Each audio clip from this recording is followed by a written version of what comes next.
Oh, right. Thank you.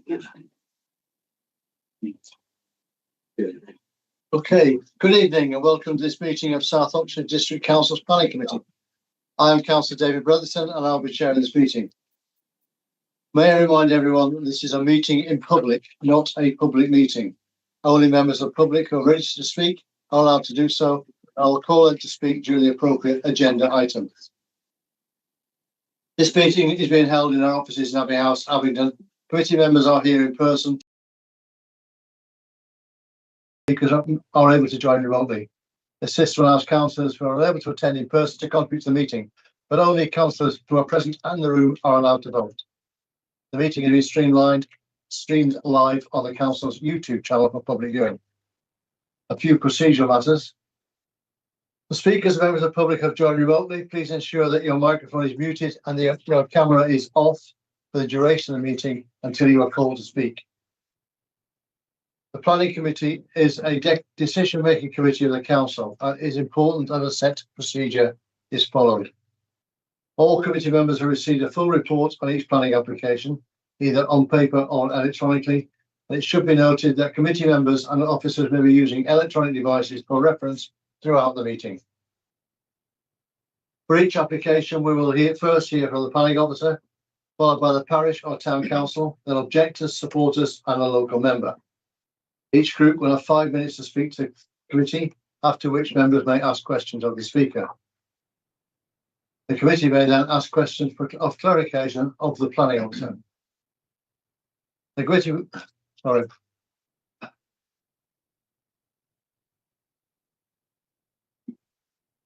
committee will then debate and vote on the application. Councillors who wish to participate in the debate are asked to indicate this by alerting myself or officers by raising a hand. Voting will be by show of hands. Members, please raise your hand clearly and keep it raised to allow a vote to take place. If it is unclear how members are voting through a show of hands, I will ask the clerk to undertake a roll call of those present and how they are voting. A few housekeeping announcements. In the event of an emergency, please evacuate the building by the nearest exit, which is in the corridor immediate to the right of this meeting room, and then go to assembly point 9 in the outside area beyond the fire exit. The Democratic Services Area officer here present will assist you. Can everyone please ensure that their mobile phone is switched to silent or switched off during the meeting? Members of the public who wish to leave the meeting after their application has been heard are welcome to do so by the front door in reception. When the meeting has ended, I will ask for confirmation that the live stream has ended. At that point, please leave the meeting and make your way out of the building, remembering to sign out as you leave. Now we go back to the agenda. So we go for apologies for absence. Yes, Chair, we have apologies from councillors Ken Arlett and Crispin Topping. Thank you. Minutes of the previous meeting. To adopt and sign as a correct record the planning committee meetings of the meeting held on 3rd of December 2025. If we could all remember it that far back. Okay, thank you. Is everyone agreed? Yep, thank you. Declaration of interest. To receive declarations of disposable pecuniary interest, other registrable interests, and non-registrable interests, or any conflict of interest in respect of items on the agenda for this meeting. I see none. Urgent business. To receive notification of any matters the chair determines to be considered urgent business. And no, Chair? No urgent business. So we'll go then to the planning applications. Our first planning application is 24 Van Alloys Industrial Estate in Stoke Row, B25 S2125. The planning officer is Simon Gibson. Simon, can you take us through this application, please? Yes, thank you, Chair. This application was deferred at the previous meeting. It would die there because it ran over the cut-off. The application now before the committee seeks planning permission for the siting of 4 stacked storage containers outside Unit 24 at Van Alloys Industrial Estate, Stoke Row. The application submitted retrospectively as the containers have been in situ since April last year. They're used by Satic Service Limited, an engineering firm specialising in water treatment and clean water systems. The containers are used for secure storage of equipment and materials associated with their existing business operations. Parish Council raised formal objection on the basis that they consider there to be an adverse impact upon the character and appearance of the area. They raised no other issues. They do state that they would support a maximum of 2 containers side by side, covering the same floor area. This, they state, is in recognition that the company is adding value to the site and employment to the area. The applicant, however, maintains that all 4 containers are required as part of their operation.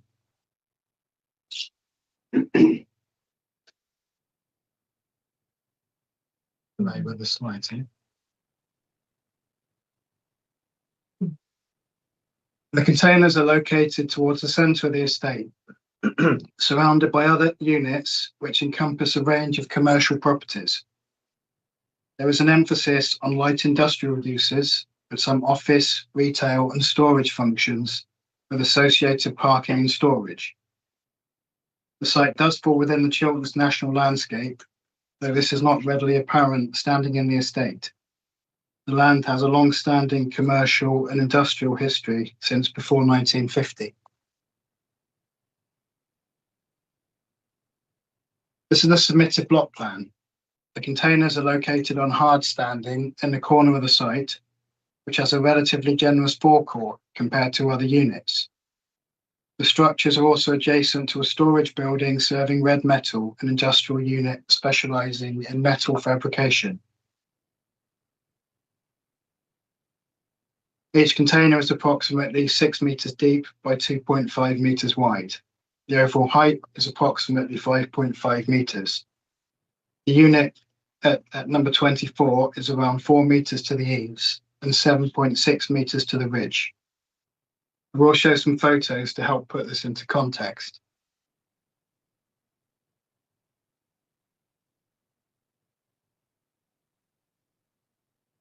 This is the view into the site from the entrance at Busgrove Lane to the east. The site is on entirely private land with no public right of access. The containers are not visible from the public highway. The nearest residential garden boundaries are behind the vegetated area to the right.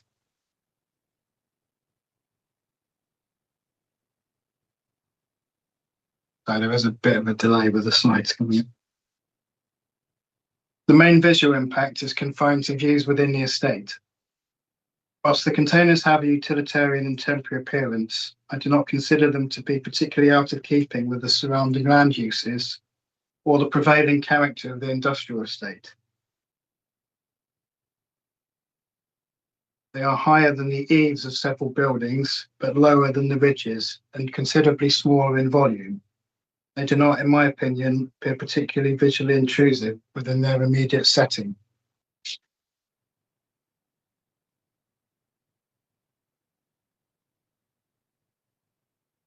And this is the view from the east, which has a second access point into the site. The photograph provided by the Parish Council appears to show a view of the containers from a neighbouring garden boundary north of the site. I estimate the distance to be at least 40 metres. As members will be aware, the impact of a development upon private views is not a material planning consideration. Whilst I appreciate the neighbours do not like their appearance, and not, in my opinion, so visually dominant or oppressive that they would bring the scheme into conflict with SALT Policy DES 6. In terms of views from the wider landscape, the nearest adopted public footpath is some distance away. No, photo. Yes. Yeah.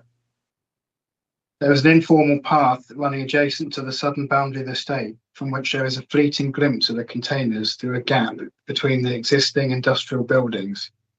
This visual impact is clearly negligible. To summarise the report, the containers are located within an established commercial estate on private land and are surrounded by larger and taller industrial buildings. Officers do not consider them to be harmful to their immediate setting or the wider rural landscape outside the confines of the site. And there's no evidence they're compromising highway safety or neighbouring amenity. This was thus recommended for approval. Thank you, Simon. I just have one speaker registered for this. It's Roger Clayson, who's chairman of Stoke Road Parish Council, who is online. Are you there, Roger? Yes, can you hear me? I could hear you. That's right. We can now Sorry? see you, and you have 5 minutes. Right, thank you. Slide 1, please. Slide 2. Can we go to the next slide? Thank you. Simon very aptly put the place in some context. If I may, I'd like to just give you the aerial view and the setting of where the Van Loys estate is. You can see it perched right at the back of Main Street, and we have houses on 3 sides of the estate. Traditionally, the estate has been far noisier than it is now, and far less ordered than it is now. The current view you see is pretty recent and very tidy. Next slide, please.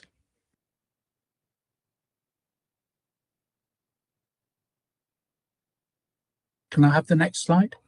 Thank you. We objected. I don't know why we've lost you. Have you turned your camera off? Is that better? No different. Oh, that's better. That's better. Right, we reacted to parishioners' concerns when the 4 containers appeared, and we got enforcement involved.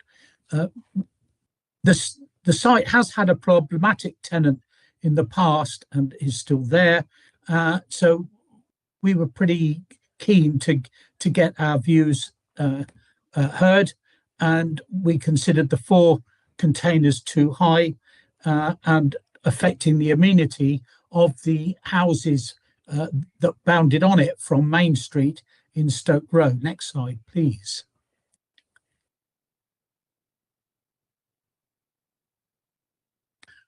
The concerns raised were its size and scale. It is highly visible to the houses that border onto it from Main Street. We consider that if the planning permission is given for the 2-story high containers, we'll end up with a mechanical stalk lift in there, increasing noise levels from the estate. The estate is predominantly light engineering, as Simon said. There's a retail bias with 2 bakeries in there, and the site that CTAC are currently occupying was a commercial bakery before.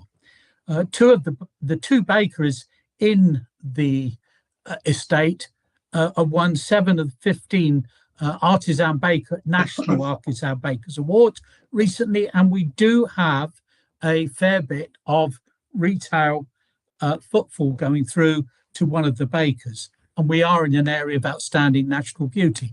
Next slide, please.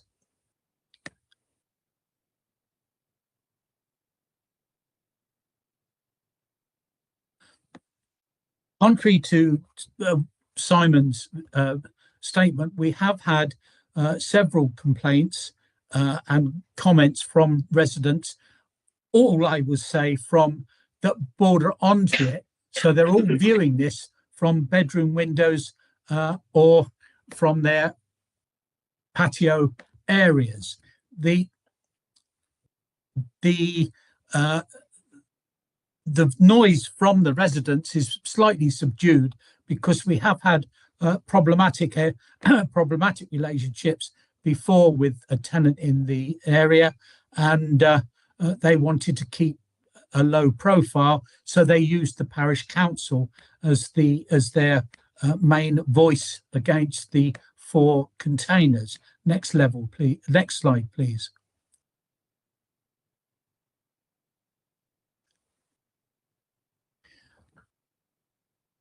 Just to close, we appreciate that Van Alloys is an industrial estate, a long history, in fact, a history that goes right back to the First World War. Therefore, we know it's there, but over the years it's got very much tidier, and the whole area is is light engineering, apart from one facility, which is Red Metal, which is immediately behind the four storage units. Red Metal have a heavy engineering designation currently, partly because of some mishaps in the past on planning and enforcement, but it's there. However, they have now applied and have planning permission to turn their unit into a storage unit for We have 20 commercial seconds left.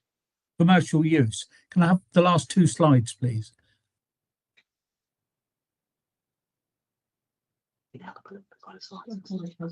There's two pictures. So just to put that's a repeat of the slide Simon showed you.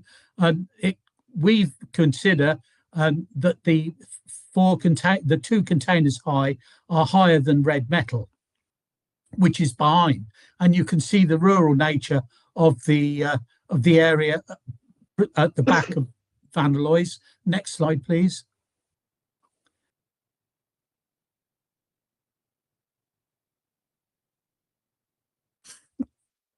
The yard is quite well occupied by what they have in there currently, and we believe that that if they get planning permission, that we would see a lot more activity in the site, particularly with the forklift, which again will give us noise when we're going to lose the noise from Red Metal.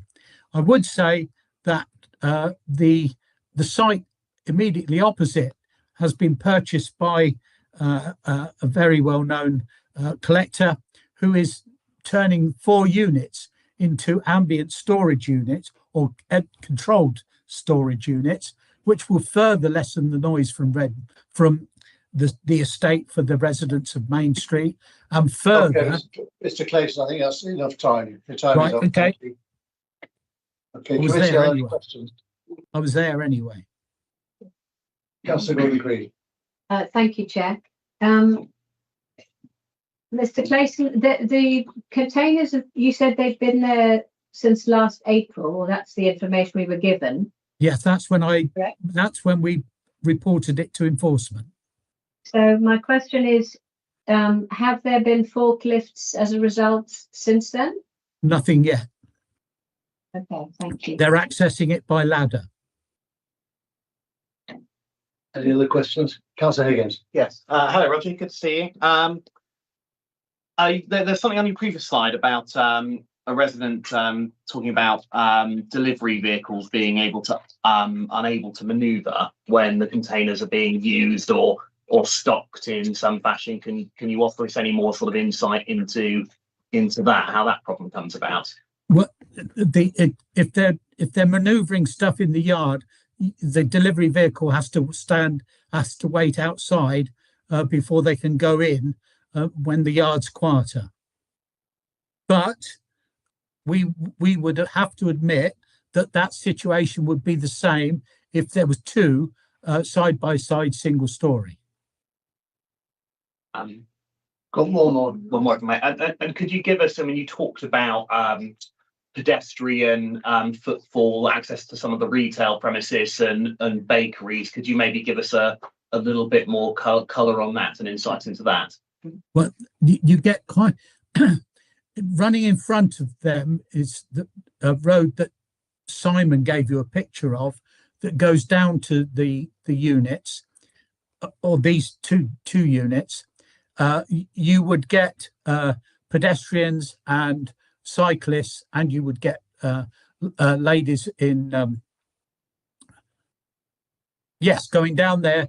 That would the view you would get, and most of them would be on the right hand side of that track going down to Imma the Baker, which is a retail unit down at the base there.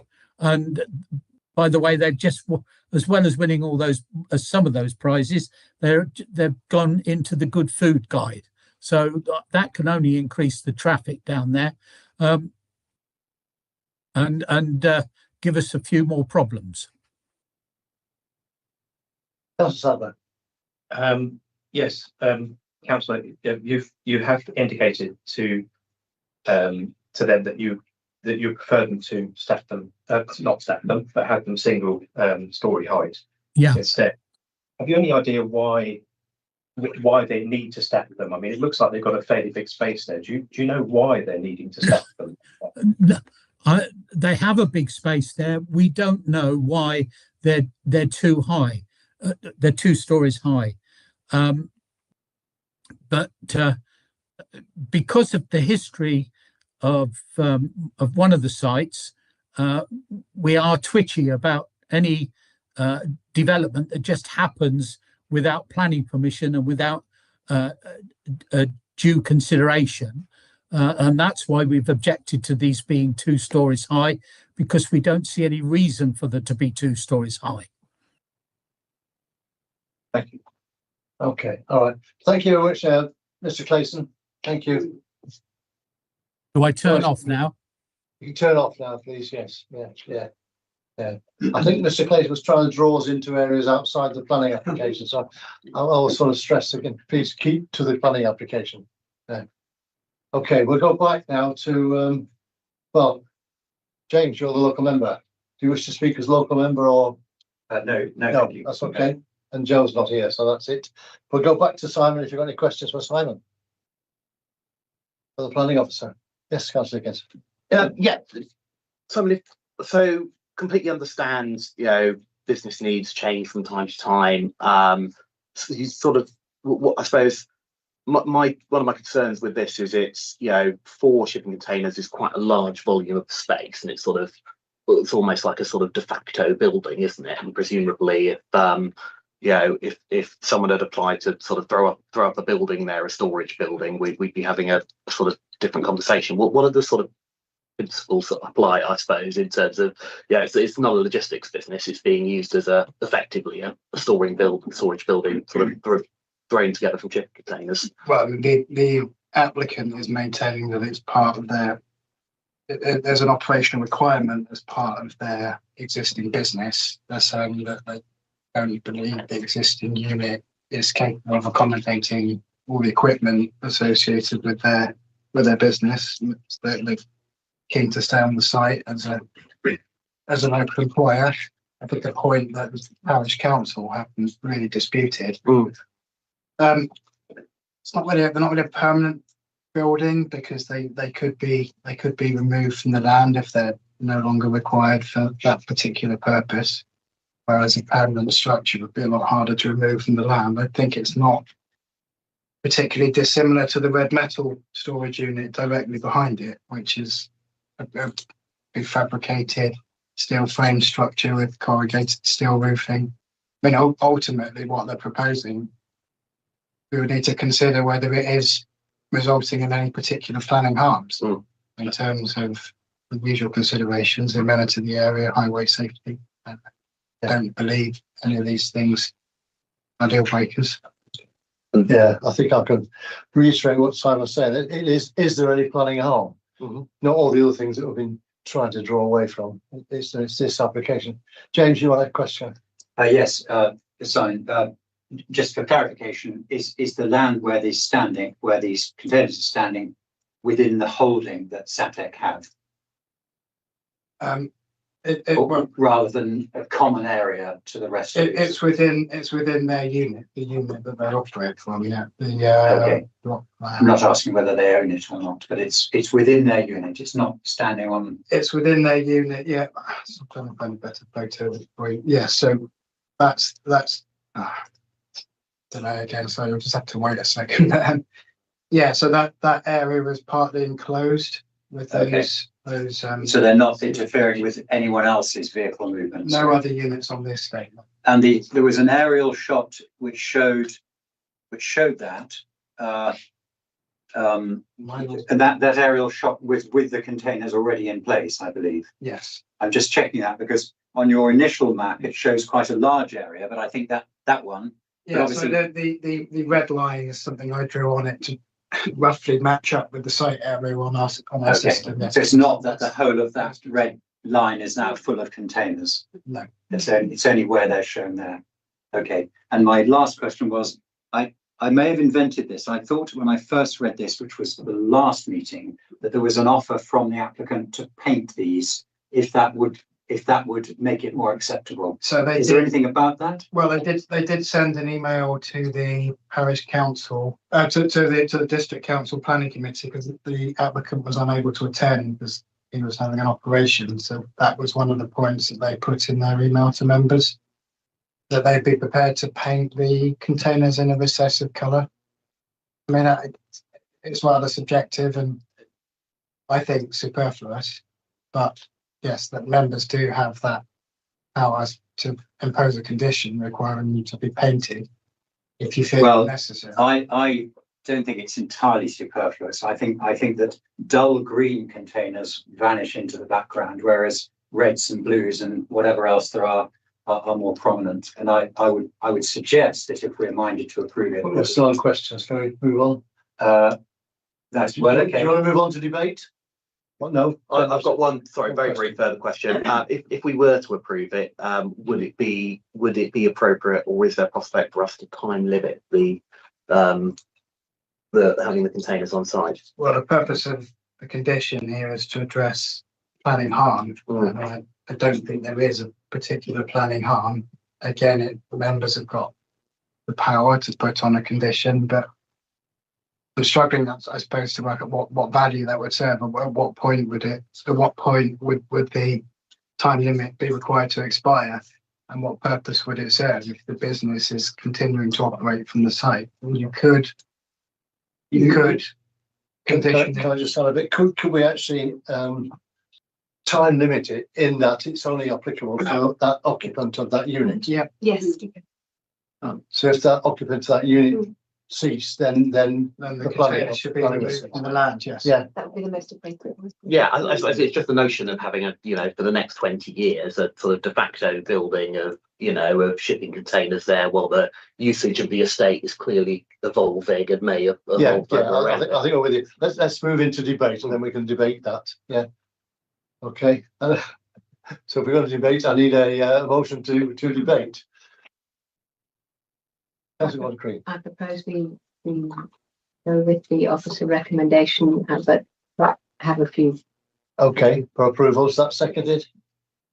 Yes, seconded by Councillor, seconded. Yeah, okay, that's all right. Do you want to speak now? Very quickly. I mean, Britain thrives on these types of industrial estates. They're small, they're rural, they provide employment to areas where the employment can be a bit of an issue. That's an aside, that's not a planning issue. Today we're looking at 2 layers of containers. Tomorrow it could be 3 layers of IBCs, or it could be a layer of skips. And it's typical of what you would normally see on an industrial estate like this. In terms of the locale, it doesn't impact, unless your house neighbours on it directly, it doesn't impact on the locale from what I can see and from what the officers outlined. Yeah. So I don't have an issue with what they propose. Okay, thank you. Do you wish to speak? Not now. No, okay, all right. I hope for debate then. Any debate? Councillor Higgins. So one of the reasons for talking about time limiting it, I'm very familiar with the locale. I live just down the road. The estate does have mixed usage. In with the bakery, which Roger referred to, is a sort of magnet for for cyclists and pedestrians. People come and sit outside there and eat their produce and everything else. And the character of the estate, as Roger referred to, evolves and may evolve over time. So I'm a little bit wary of a permanent, if you like, permanent license to have these here. So that was hence my suggestion for some sort of time limit. Yeah. So I suppose the principle being that if the additional space is needed in the fullness of time, it should be accommodated in the building. I totally agree with you. But would you accept the condition that the permission is limited to that company? I've got no insight as to how long they're due to stay there, or their lease length or anything else like that. We can actually limit it just to them. So if they move, then the containers will have to move. If we can't practically time limit it, that seems the best alternative. Yeah. Okay. I see nobody else wanting to speak. James, do you want to talk about colour? Yes, please. I think that we should impose a condition of turning them into a uniform dull colour. You're not saying green. I prefer dull green, that sort of khaki green cross. That would be my choice, but that could be up to the officer to approve. Yeah, I think that would take away a lot of the visual issues which are there. I do think so. Yeah. Otherwise, I have no. Are we any further debate? I just to move on, I think, really. Yeah. I'll go back to Ali in a moment when these two have finished stuttering. I come with some advice. Yes, would you like some now? Yes, David? please. Yeah. So in respect to the paint colour, the best way to approach it would be to ask for a sample, which we would look at as officers and agree. Ask for that within 2 months of issuing this permission, and then the paint, the colour to have been applied within 2 months after that date. So we make sure that that happens. And then in terms of any sort of limiting on time, I think the most appropriate way would be to link the containers to the business use, and once that ceases, within 3 months, the containers are then removed. Okay. All right. Are you satisfied with that? Is that? I think everybody's nodding, so I think we're Yeah. all happy with that. I need to go back to Councillor Gordon-Creed to sum up. I think all the points have been made. I think all I would add is that given the changes that are happening with planning generally, this in future would never come to committee. And so I think that's Okay. Yeah. All right. Okay. So we have a proposal for approval with the 2 additional conditions. All those in favour, please show. That's unanimous. So thank you very much, everybody. We'll move on to 325 S198 Sandy Acre Waterford Road, Beckley. And the planning officer is Paul Bowers. So Paul will take his place.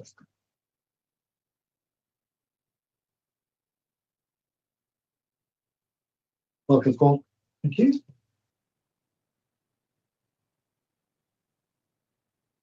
Thank you, Chair.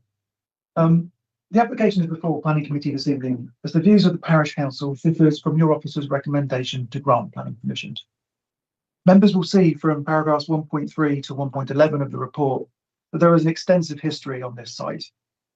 This includes applications considered by the committee involving a site visit, which members may recall, which have been both refused and permitted.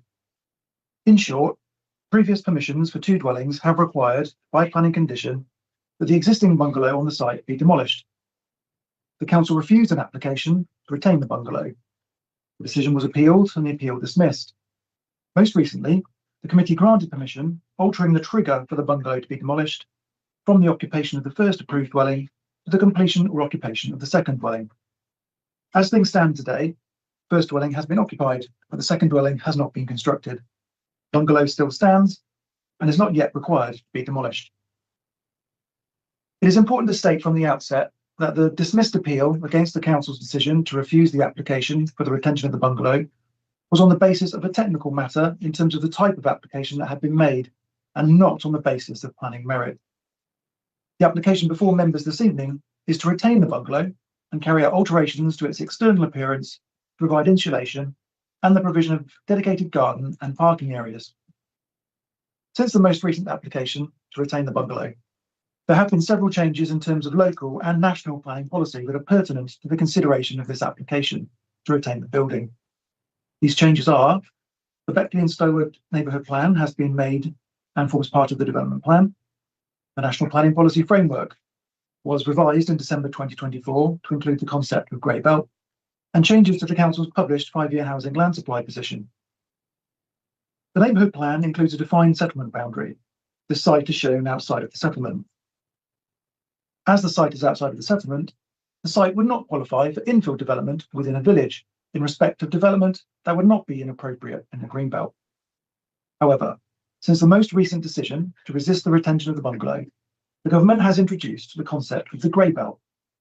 These are areas of the existing greenbelt which are either previously developed land or any other land that do not strongly contribute to 3 of the purposes of including land in the greenbelt.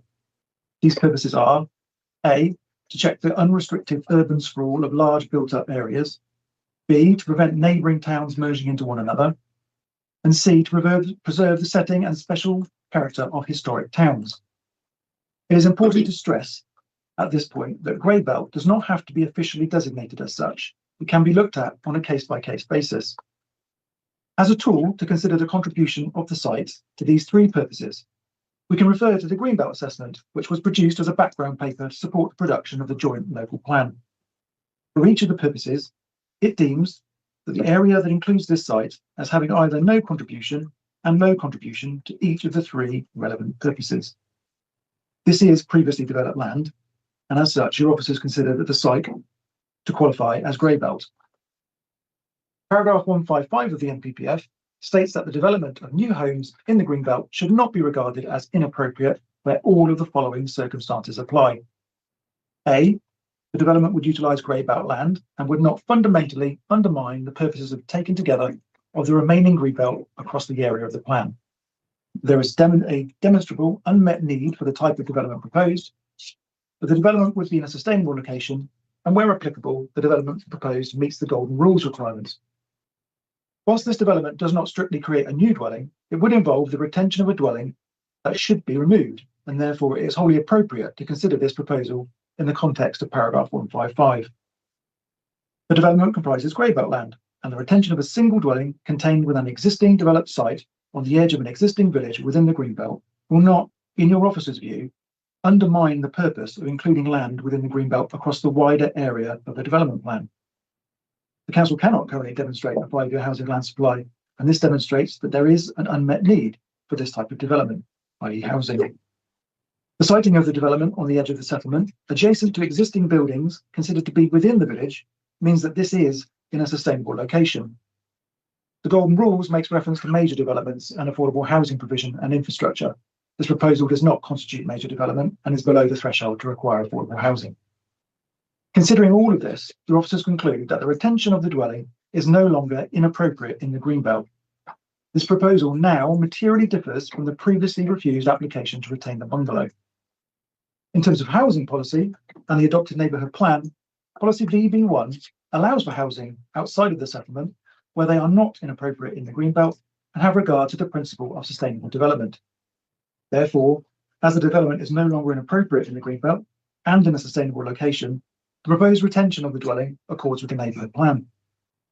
Members should also be aware of a very similar development in Holton, where an existing building was required to be demolished by virtue of a condition of a permission for a replacement dwelling. An application was made to remove the condition and was granted on the basis of the changes to the NPPF and the introduction of the grey belt. That application is directly comparable to this application before members this evening. Approving this application this evening would mean a consistency in decision-making following changes in circumstance. In summary, changes to the NPPF, creating the grey belt, the lack of a 5-year housing land supply, and consequently the development no longer being inappropriate in the green belt, creating conformity with the neighbourhood plan, means that there is a strong material change in circumstance from the previous application that means the council should look to make a different decision. The application is therefore recommended for approval. Okay, thank you, Paul. We'll come back to you. Okay, I have a number of speakers. The first one is Councillor Jeanette Campbell.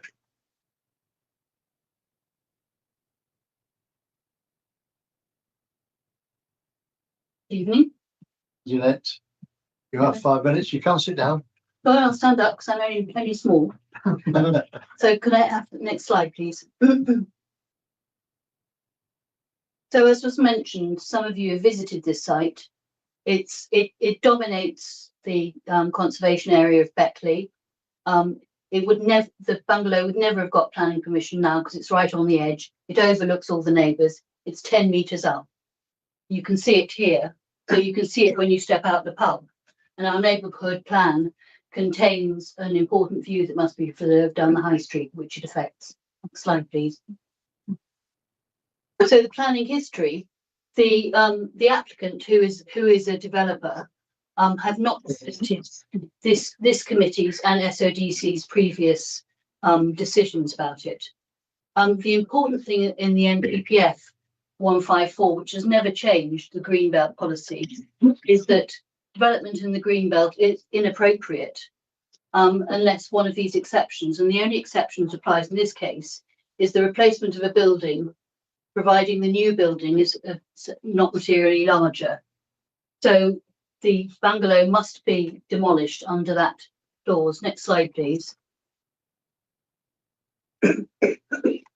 And also that the green belt must have substantial weight over the harm to the openness, which has been one of the reasons that it was declined before. Next slide, please.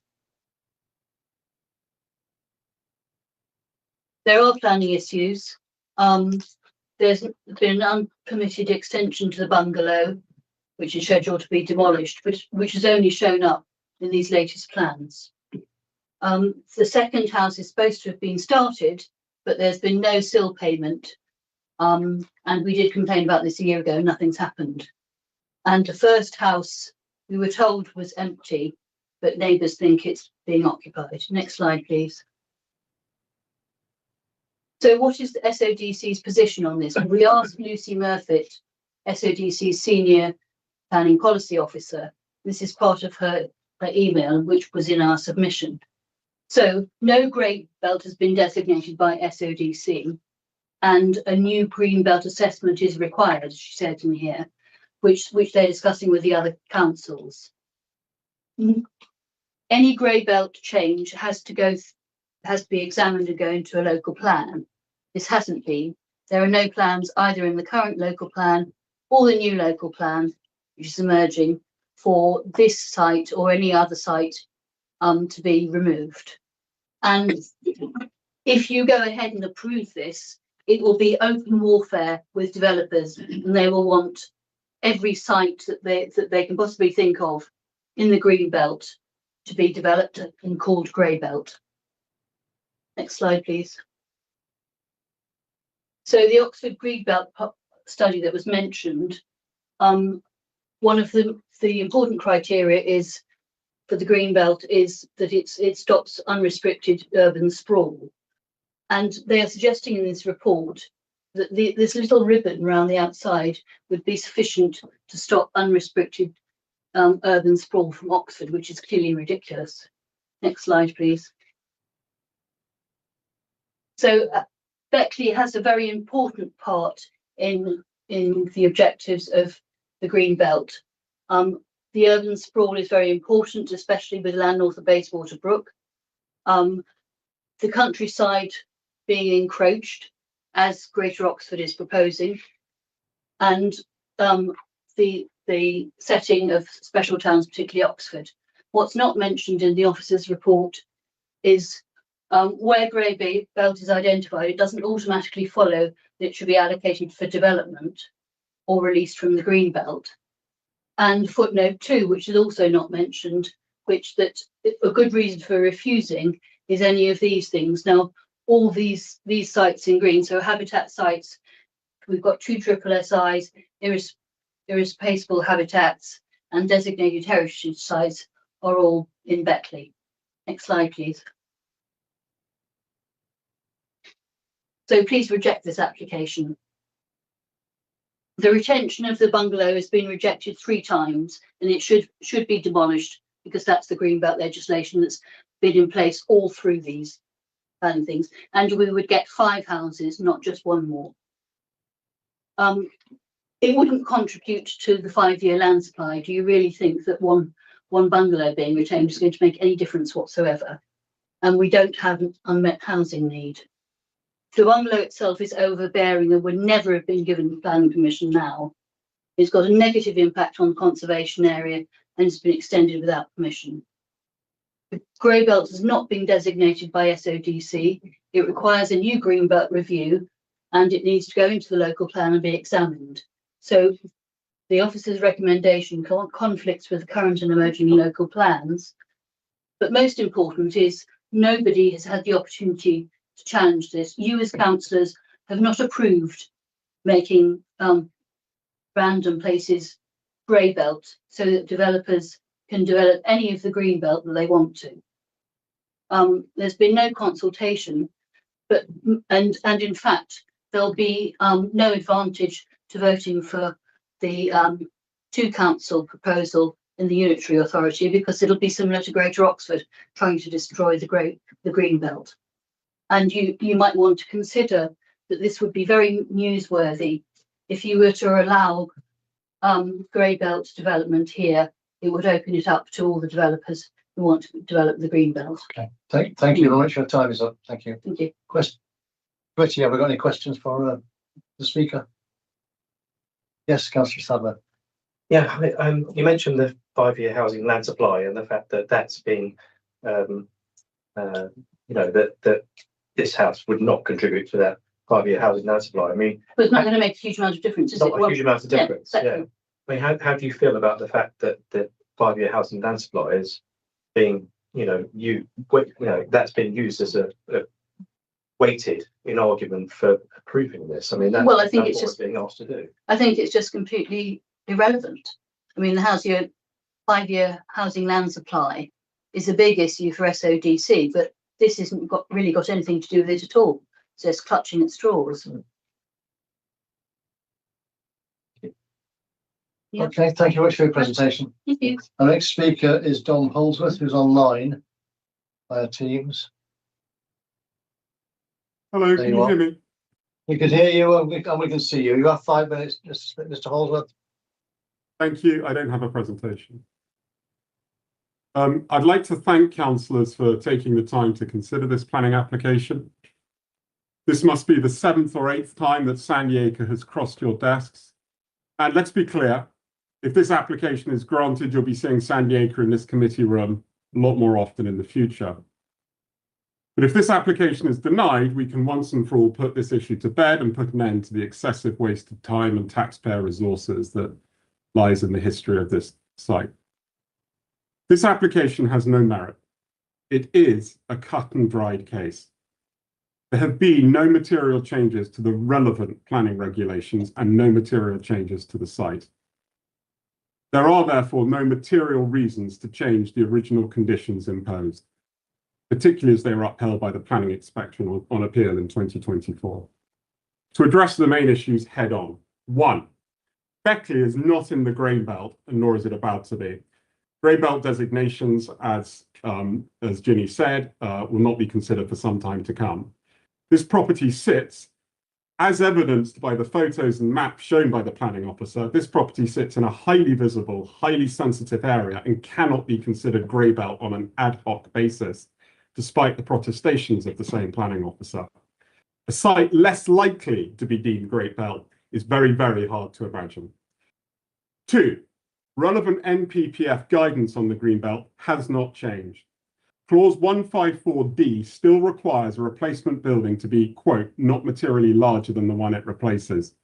Let's remember that the developer is seeking to change a plot that had 1 residential building at the time he bought it to a plot with 3. Point 3. Housing supply in South Oxfordshire district, and in this parish in particular, is already extensive. I'm thinking of the LNBB, land north of Bayswater Brook development of 1,570 dwellings. 4. Neighbours, point 4, neighbours of the developer have been materially misled. During the last application in 2024, we and our district councillor, Tim Bearder, were assured categorically that the developer had no intention of retaining the bungalow. On that basis, that last application was passed.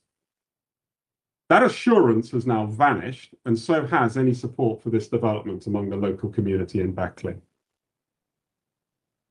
Councillors, let's get back to basics. What is the planning system for? At its core, it's a rules-based system designed to navigate the legitimate interests of both developers and local communities. The fair and even application of those rules is essential to the system and, more importantly, to maintaining confidence in the system. Ask yourselves, has the developer been treated fairly by the system?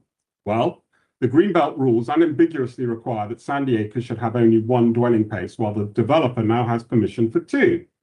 So yes, he has been treated, shall we say, more than fairly. Now ask yourselves, has the local community been treated fairly? The answer is no.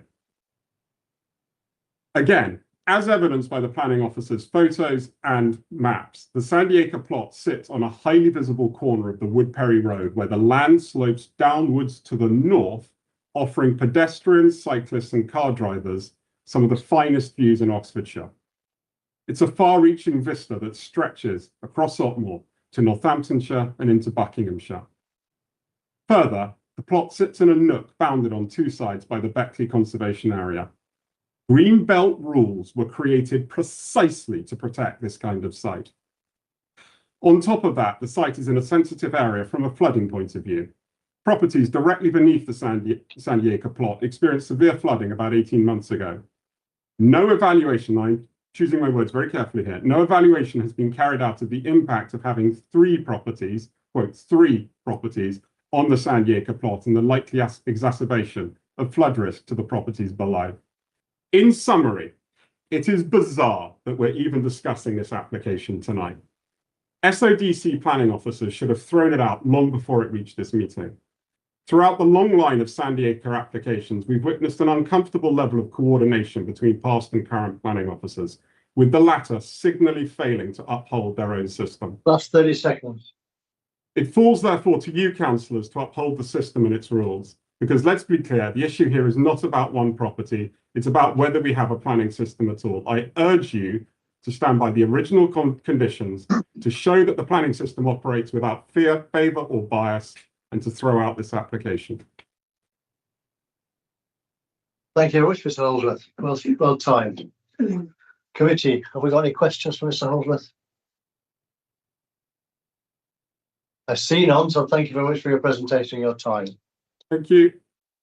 Okay, our next speaker, you'll hear something totally different, is Henry Venice, who's the agent.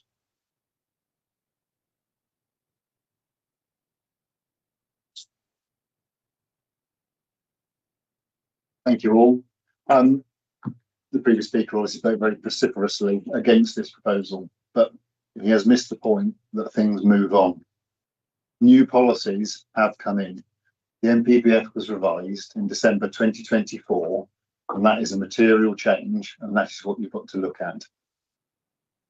It's important to deal with things as they are, not as they might have been, and not as people will wish them to be. There's a very clear policy position set out in the NPPF. I was pleased that Mr. Bowers identified that the last appeal was disallowed, not dismissed. It's no help to you either way. But the December 2024 NPF has moved the goalposts.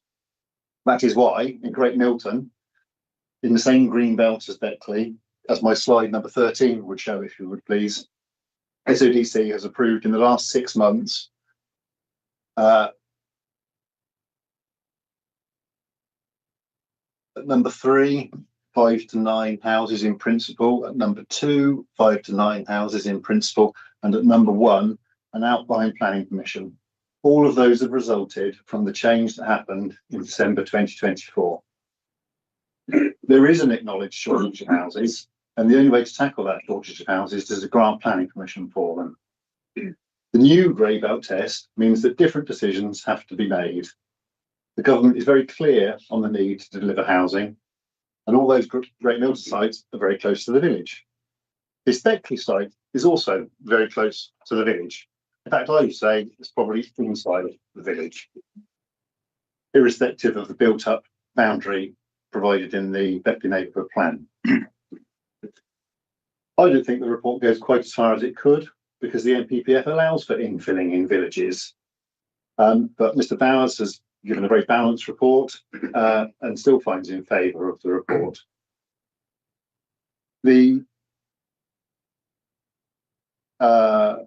The lack of 5-year supply is apparent, and that wasn't the case previously, of course. The grey belt development, infilling in a village, is not inappropriate development. And if it's not inappropriate, then planning permission should be granted.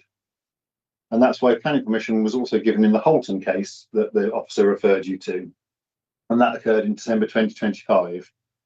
The new rules apply, and this is a very similar case to that one. It seems pointless to me to demolish a house only to create an infill site to put a house back onto. But in terms of careful use of resources, it would be a careful use of resources to allow the reuse of this building, subject to the alterations that the the applicant has suggested should be provided. We quite appreciate that there was a great deal of effort put into the neighbourhood plan, but that doesn't actually change that this development is in accordance with policy VB1, which I would read: proposals for limited infill and the redevelopment of previously developed land within the settlement boundary will be supported. Proposals outside the settlement boundary will only be supported where they are appropriate for a greenbelt location as identified in section 13 of the MPPF. Mr. Bowers read to you section 13 of the MPPF. Proposal is in accordance with what it says. In relation to the apparent harm to the conservation area, in my photographs, I showed a very similar view to the officers one. If you go back one, there's the, from the top road,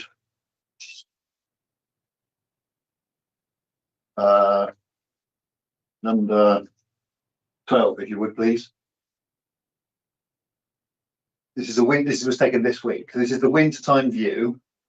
I appreciate that the quality of the image might be slightly distorted, but I don't believe that the bungalow is a prominent intrusive thing in the view, and the better view is actually slightly round to the right. So I'm looking, it's dead centre of that image. In the other images that the person flicked through, these are conservation area images. It's up on the bank to the left, you can't see it.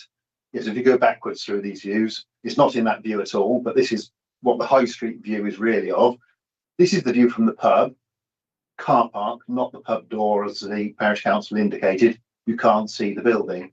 And what we're going to do is I walk backwards up the hill, which is walking backwards up the hill. There's lovely, pretty little cottages in the village, in the high street, and the pub itself. They're all the focal point of Beckley High Street.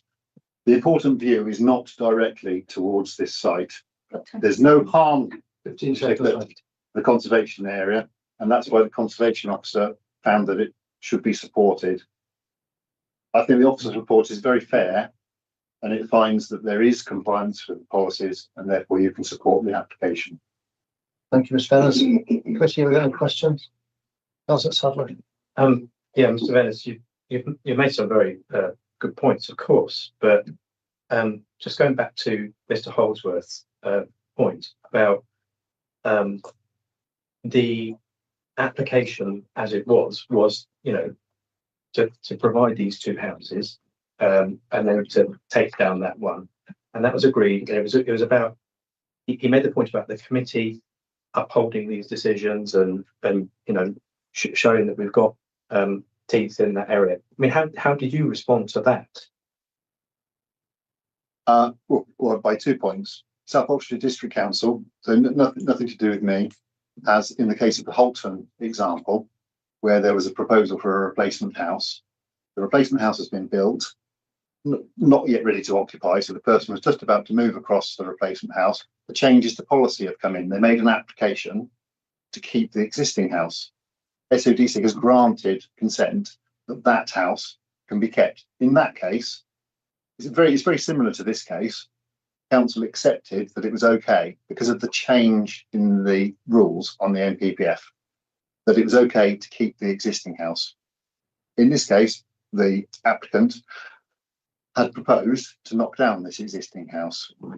It's only since the change in the rules that they have came about, not that long ago, only a little bit over a year ago, to make this application. It's because of that change in the rules that this is applicable.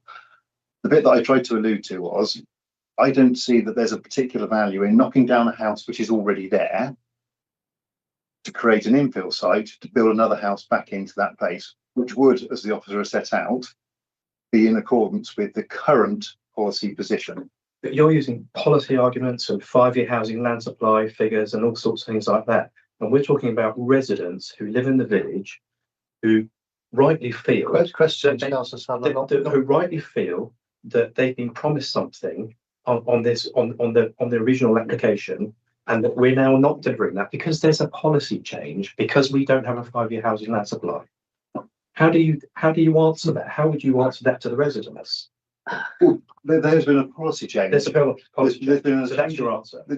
Just because the planning decisions have to be made in accordance with the development plan, taking into account other material considerations, the NPPF being a very relevant material consideration.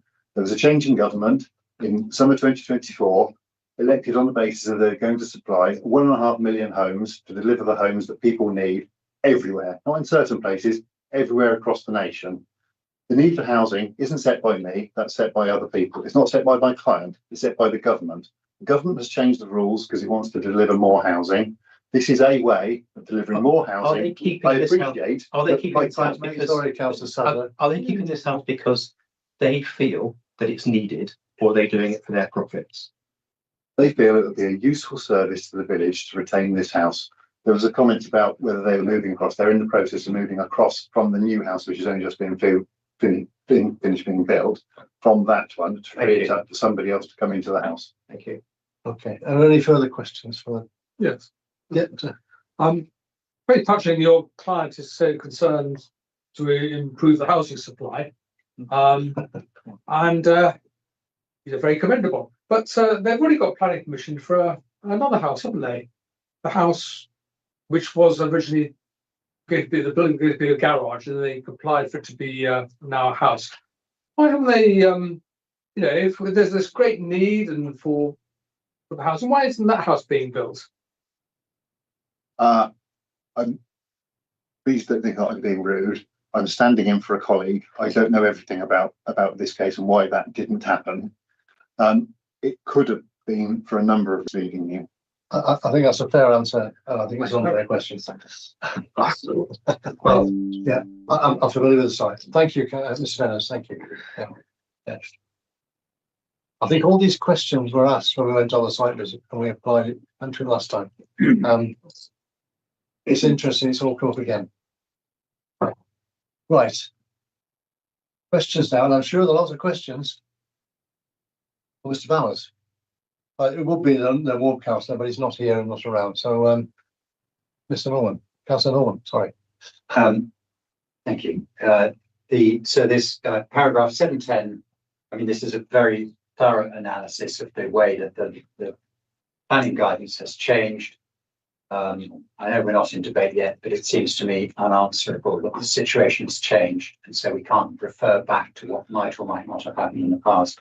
The only critical question is this one at 710, which says where the officer says that the planning practice guidance makes it clear that grey belt assessments can be made on a case-by-case basis. My question is, who can make that assessment? Through you, Chair. So that would be, that would be for up to councillors and officers to make that assessment on individual basis, and we have been doing so since those changes came in 2024. And as Mr. Ben has highlighted, there have been instances where we have applied the changes and has resulted in permissions for houses in areas where prior to the changes we wouldn't have been able to look to permit. So in effect, within this part of the legislation, I understand that in the future areas may be designated by some more formal process as grey belt, but in this part of the system, an officer can suggest that such and such a site could be considered as grey belt, and then in effect the committee can ratify that suggestion. Is that right? I think that's a fundamental question. It's one I was going to sort of try to get clarification on between this designation and your assessment that it is. Yes, so it will vary from site to site. So as a tool, as I mentioned, we can use the Greenbelt assessment, an assessment being done district-wide, where it looks at the different areas, parts of the Greenbelt in which, and looks at their individual contribution to those specific purposes of the Greenbelt. As I think I mentioned in the report, those refer to, as it were, possible developments within a Greenbelt. There are some very clear guidelines for that, but this is specifically about the designation of part of the Greenbelt as grey belt, which hasn't been formally done, but you're suggesting in your submission that it could be considered a Greenbelt. I'm asking who. Who ratifies that? As I said, it's on a case by case basis, but assessments that will take part as a result of a local plan will take years to see fruition.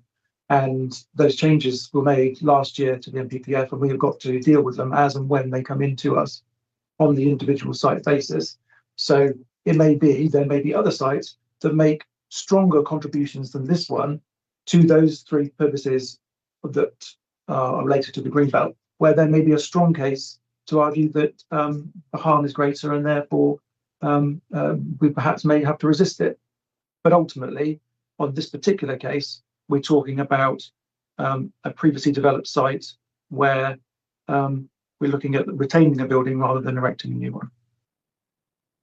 I think, yeah. To be absolutely clear, a previously developed site could be considered as grey belt in any case under the new legislation.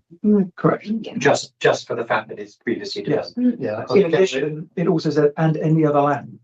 Yeah. So not just previously developed land. Somebody wants to. Yeah, so just to go back, I know you've heard from speakers who said that in effect, there has to be a grey belt designation in order to make this assessment. That isn't the case in the MPPF, and I think Paul has just explained how we make that assessment and what way, and as Paul's report sets out, how we've made that assessment. So just to be clear, you do not need to wait for a grey belt assessment in order for that to occur. And that is set out on the MPPF. Thank you.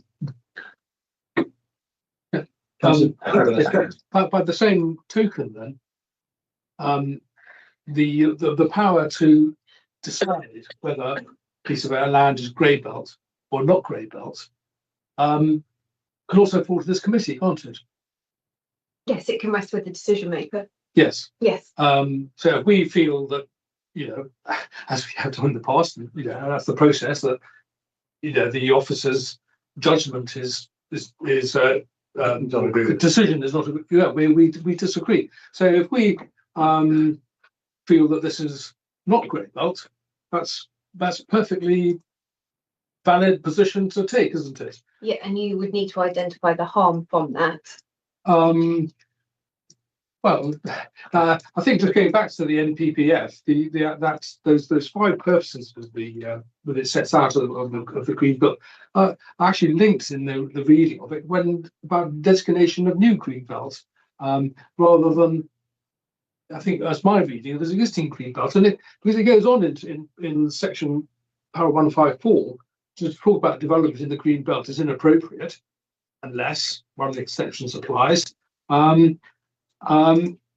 Which we've used previously, the replacement of a building, provided the new building is the same use and not materially larger than the one it replaces. So I think we've already, replaced this building under section 154 with that previous application.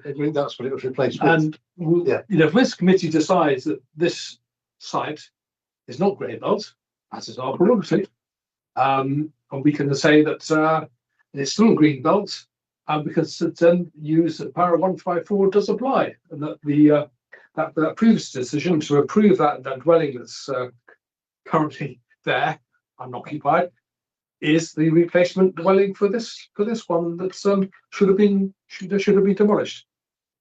Well, convoluted argument, but I think we are, I think it's right to do the argument, but whether what decision we make is up to us. But you want to comment on that, Paul? I would only comment that yes, there are 5 purposes for the green belt, but not all 5 are relevant to the consideration of the grey belt assessment. So it only refers to 3 of the 5 purposes of the green belt. So the designation of the new green belt that you made reference to isn't one of the 3 that have been picked from the 5 that are relevant to the consideration of the grey belt assessment under paragraph 155. It's paragraph 155 that's the additional thing that wasn't there in 2022 when council refused permission to retain the bungalow. Yeah. Okay.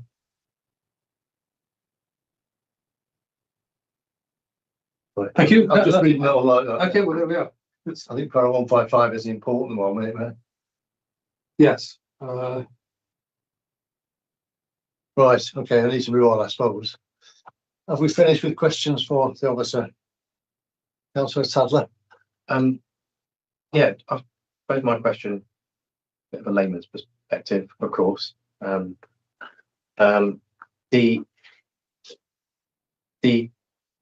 know there's a lot of technical changes with, you know, change of government and the new grey belt thing and so on. But in terms of the actual planning permission that was previously sought and then approved, and then, you know, that's what it's delivered on 5-6. What good is that if you can then say, right, now the rules have changed and now that's not applicable, so now you can do different stuff because the rules have changed. How can we, how is that right? Can you just explain that to me? I appreciate it's difficult to swallow. It's difficult to swallow as officers when the goalposts move, but we have to roll with it. And there will always be cases of sites where we've taken one decision, and either a change in government or a change in legislation or a change in policy comes along and means we have to take or look at taking a different view than the one we had previously. But if it became more restrictive, you wouldn't then suddenly backfill all the restrictive stuff, would you? You couldn't, because it was because now we've got a more restrictive rule. Yeah. So they don't then say, oh well, now you've got to fit all that restrictive stuff onto houses that have already been built. No, they don't do that. No. What they do is they say, moving from this point, this is more restrictive stuff, but this is becoming less restrictive. Oh, okay, well, open the floodgates. You can do what you like now, and I think that's why the parish are so angry about it, because they've had something, it's been agreed, and now we're saying, oh, sorry, the rules changed, so now we're going to do something different. Yes, and that's because the position has become more permissive as the rules and policies, as the NPPS has changed. I fully appreciate it, and I understand what the parish is saying, but we are looking and assessing the application now, today, Yes. as those rules are and those regulations are, and we know, as the speaker has said, the drive behind this is to build more housing. Yes. And so that is the situation we are in as decision makers, irrespective of our views, that is how we're having to make planning decisions. Yes, Councillor Higgins. So clearly we're interpreting this new grey belt policy as we go. Have any analogous ones made it through to appeal yet? We're aware of. Not from the point of view of SODC. I think there is one that was refused in Horse Path that is currently at appeal that we're waiting for the outcome of. But we are fielding applications that are coming in for with the grey belt argument. And as Mr. Ben has pointed out, there have been cases where we have permitted it. We've permitted a case which is no two are identical, but it's as close as you're going to get, where we've had a planning application where we said that building that was going to be replaced should be removed. The application came in to remove the condition that required it to be removed because of the changes that occurred, and we had to permit it, which is directly analogous. It is the essential point. The rules have changed. Peter is looking at paragraph 155, which is the Greenbelt ruling, and then 156 is the new ruling. So it's under 156 that we're looking at it, not under the old 155 paragraph, which is the case on this one. So when we had the site visit a couple of years ago and looked at all this, and a lot of the same arguments from Bexley Parish Council, and it was under 155, and that's a replacement of policy, replacement building, you can do it. Yeah, and that was agreed. But now we're under paragraph 156, which has changed all that. And that's the issue, of course, isn't it? You know, yeah. I do recall we did turn down a planning permission for a it's called solar farm, and there was told it was grey belt, and it was turned down, so it's not grey belt. So they were trying to use that to get that. It was at Cowley, and that was turned down because they tried it to say it was grey belt, and it really wasn't. But it's on a case by case basis, and we are where we are with this one. Yeah. And we though, because in this case, this is one house in a very small village, and the others, you know, in terms of appreciating the point about 5-year HLS, that that deficit is usually because developers not building out bigger sites. That's not their fault. I know that's, not our consideration, but the other ones that have gone have been like for 9 houses or for 8 houses, which is a contribution. And it seems to me that in this case, if we don't defend that one green space, who's going to, I think the word appeal was mentioned, and this will be learnt at appeal as to what the actual I think we should test that, because in this case, we're not in debate yet, so I'm going to try and get into I would debate just if we say, can. in terms of decision making, it is relevant to consider your 5-year housing supply situation. I know we have. And so we have to, as decision makers, look at that. Every house counts, and therefore that is why we have, or why we considered it and recommended what we have. Yeah, I mean, I know we're all caught between a rock and a hard place and government policy, but we also have to do what's right, in this room. But we're not. Right, We're approving them, aren't we? I'm going to try to move on to a debate and ask for a proposal. Councillor Norman. I would like to propose that we accept the officer recommendation. Okay, is that seconded? Yeah. Councillor Keith-Ryan, thank you very much. Do you wish to speak now? Yes. Yes. I think the officer has covered the case extremely thoroughly. I agree with his analysis that this is that we are deciding this on the basis of what the rules are now, and that no amount of annoyance or irritation about how lucky the applicant is and how they shouldn't have got away with this and so on is in any way relevant.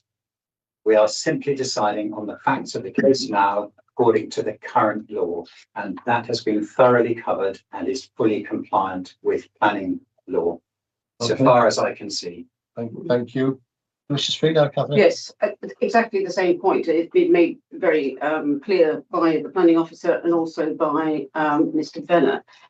I don't like it any more than anyone else does, but we are where we are. We have to accept it. I mean, I am now about to spend an awful lot of time on a response to the draft for the 2025 MPP, and that is going to be, I mean, that goes even further. We're also just about to start work on something, a consultation on unlocking land supply. So start worrying, because this is going to just get worse and worse. But we have to accept reality. Don't have a choice. It's always been a difficult thing about planning, and it isn't going to get easier. And as has already been pointed out, we're going to have less and less input into it. But we have to accept the way things are. Okay, all right. We're now in debate. Is there any debate? Anybody wish to speak? Councillor Gordon Creed. Unsurprisingly, in this case, I don't think we do, because I think these smaller applications where there's, we knew the floodgates were going to open, but I think on these smaller places, to do everything we can to preserve what is designated green belt, while it's still in our power to say this isn't grey belt, I think we should take, because who's to say that it's a low contribution? I don't know. We're gonna have to fight so hard to keep green belt, and the bigger applications we're gonna lose. We know we are. So I don't know. I don't think it is as much as yeah. I probably can't put it across as eloquently as others, but what she said, obviously, all of that, but also the fact that fundamentally this is just unfair, and I can't support it because it's not fair. It's basically, and I don't support this 5-year housing land supply argument. I know we should, but I think it's wrong, and we need to stand up and say it's wrong and not support it. Okay, is there any other debate?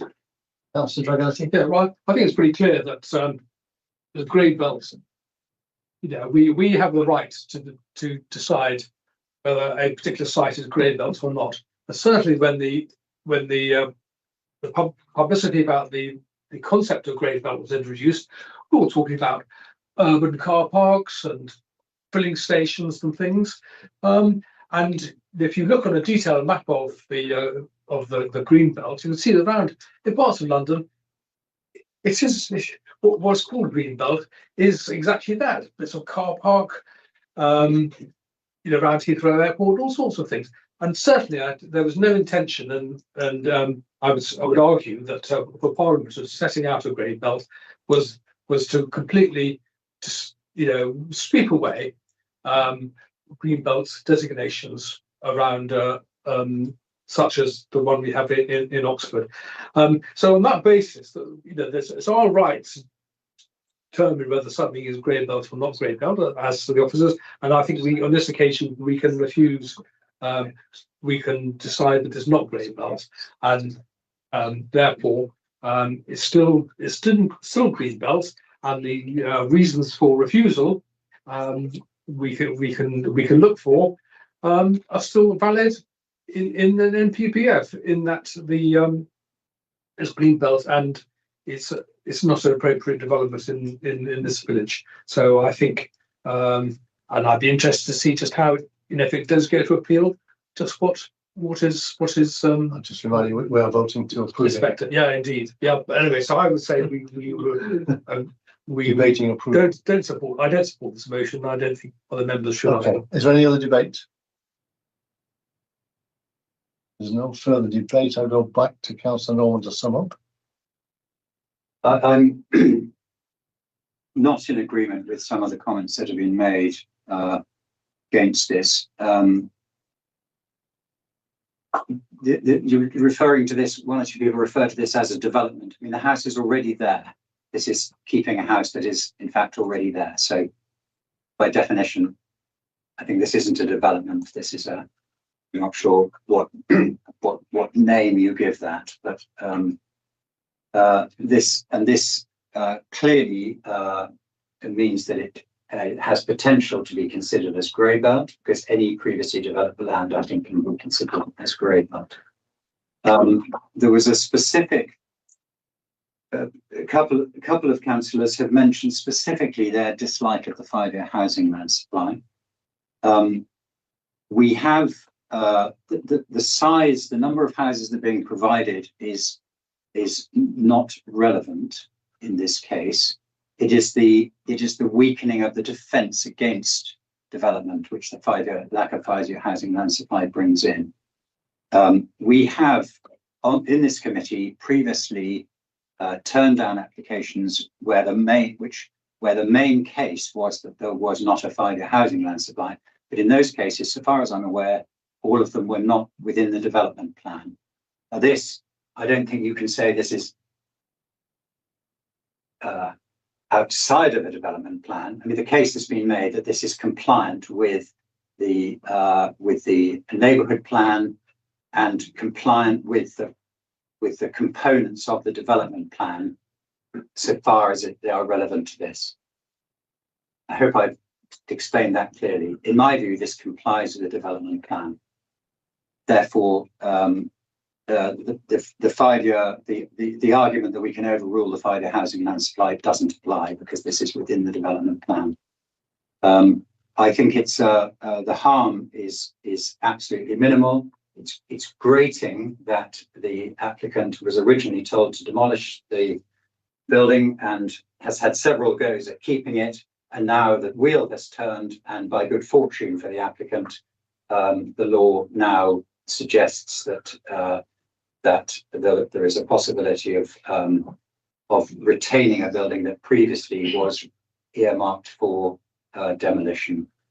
And I still think the officer has got it right, and that there is a clear case for giving approval for this application. Okay, thank you, Councillor Norman. Okay, we have a proposal made and seconded for officer's recommendation of approval. All those in favour, can you please show? 1, 2, 3, 4, 5. Those against? There's 3, so that is carried. Thank you very much, committee. Thank you to the speakers for your presentations. Right, I'm just going to get to Lou. Can just hold this. Bertie, please, can you pause the broadcast? Thank you.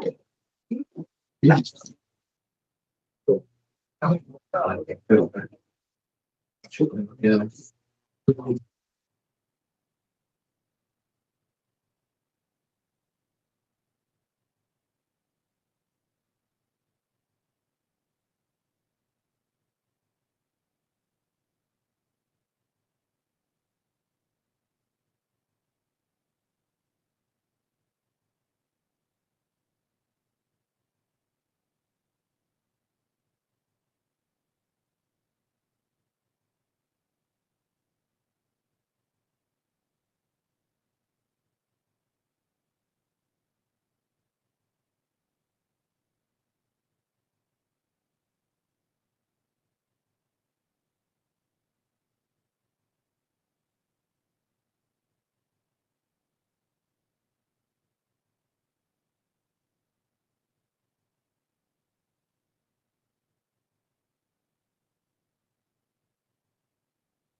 Thank you, Bertie. Could you please restart the broadcast, please?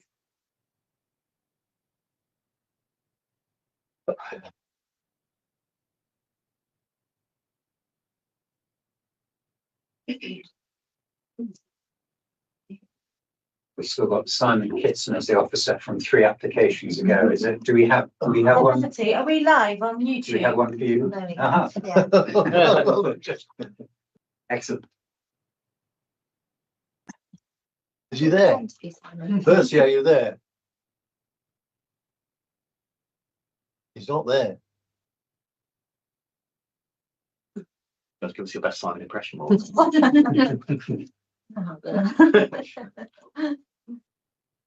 Did you think we'd stopped and gone home?